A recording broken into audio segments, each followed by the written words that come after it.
All right, how are y'all doing? Greg Sereno, Dr. Baltimore. I want to talk about something somebody sent me a video about. Thing about, and that's how to make the methadone program work. How does it work the right way? Um, thing about the methadone program is you have to want it to work. Number one. Number two, there are different methadone programs for different types of people. Like you have a methadone program, some of the methadone programs in Baltimore City, um, there's one that a couple of them that when you come out of the door of the methadone program, there are people out there asking you to buy crack, dope, pills, weed. Everything you want to get is outside the door of this methadone program. So you wanting to stop getting high is like ridiculous because you're putting yourself in a situation where you walk out the methadone program and you can buy anything you want. When you're trying to get clean and get on a methadone program, you need to change everything. You need to change where you're at. There's no way you're going to change because when you're on methadone, you don't have to worry about being sick the next day. So you smoke crack. A lot of people start to smoke crack. They turn into crackheads. I did it. I've done all this before. I've been getting high 25 years. All this shit I know about. Now, you got to change your whole life around methadone. You don't just get on methadone and keep getting high on other shit. You got to go to a methadone program where they don't let people sell drugs outside. They don't let people congregate. They make sure they don't let people sell drugs and all that shit. So you change your whole life around it. You know what I mean? You get on a methadone program, you go to work, you pay your bills, you start to save money, you start to do good things for people. And what'll happen, after a while of being on it, you start to get, you gain some weight and you feel better about yourself.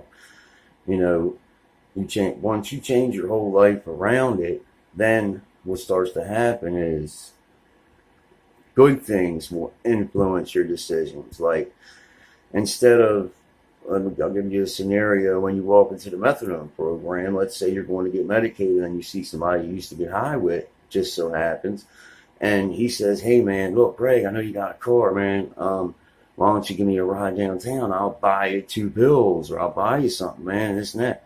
In your head, you're going to think like, man, what the fuck? This dude's offering me fucking $20 to go downtown for him. And you're thinking that is absolutely ridiculous because your mind, the things you're doing have changed. What you think is important has changed. So that's not going to influence, the drugs are not going to influence your decision now.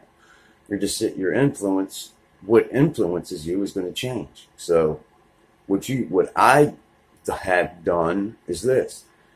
I've been in this exact situation where I was doing good and this guy wasn't doing so great. Buddy of mine named Donnie. So I said, you know what? I said, Donnie, fuck that. I said, why don't you go with me? I'll take you to Burger King and get you something to eat. And then, give you a couple dollars and you can, go on your way. And what that does is that's like, damn, that makes him see. Number one, it makes him see, man, damn, he's doing good, man. I wish I could do that. But this person was getting high with you at one point, so he's going to see a difference in you, and that's going to make him want to do it even more. That's going to give him a little bit of insight. Number two, you just did something positive for somebody, so your karma is going to get better. And you have to, and then, like I was saying, that was just a scenario. For the methadone program to work, you have to change everything. So somebody asking you to get high is just so ridiculous to you, you don't even want to do it. And then that's when you start to get weaned down off of methadone and come off of it. And there's, like methadone programs in Baltimore, they let people sell drugs. And then another thing is we have maintenance in Maryland. Now, maintenance is where you could be on a methadone program for the rest of your life, or Suboxone, or Subutex, or Sublocade, any of that stuff you could be on the rest of your life in Maryland. Now, they have Maryland, Texas, I don't know, Massachusetts, something like, there's only 7 states that do this. All the other states, they will give you 6 months of methadone treatment, and then you got to either pay out of pocket. Florida will do it, and then, or, you got to go pay for your dose every day or something like that. I don't know what happens in other countries. I'm trying to get feedback on what happens in other countries. Like, what do they do? Do they pay for your methadone? Here, they will pay for all your methadone. And another thing they pay for is inpatient treatment. In Maryland, you can go to treatment. They will pay for 90 days of inpatient treatment, and then they will pay for 6 months of treatment where you're in a house and you can leave and go to work. That's 9 months paid, everything paid, all the way down to your freaking food.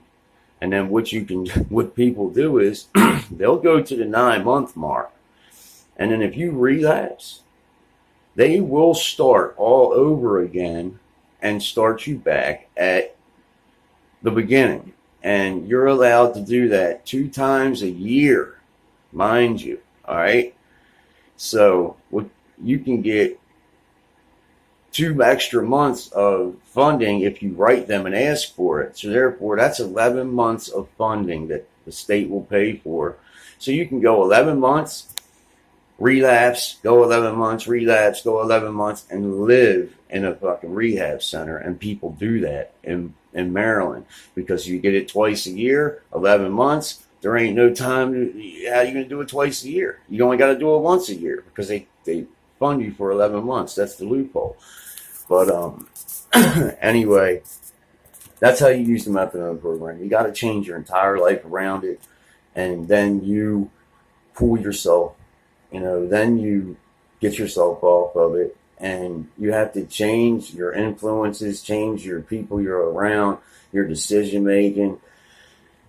Once you start gaining, like what happened with me is I started gaining weight, I started getting self-confidence back, I started working out again, and then you'll be standing there, and when you're getting high and fucking up, people will look at you across the street and be like, "Oh man, I ain't going over there to talk to him." That's fuck.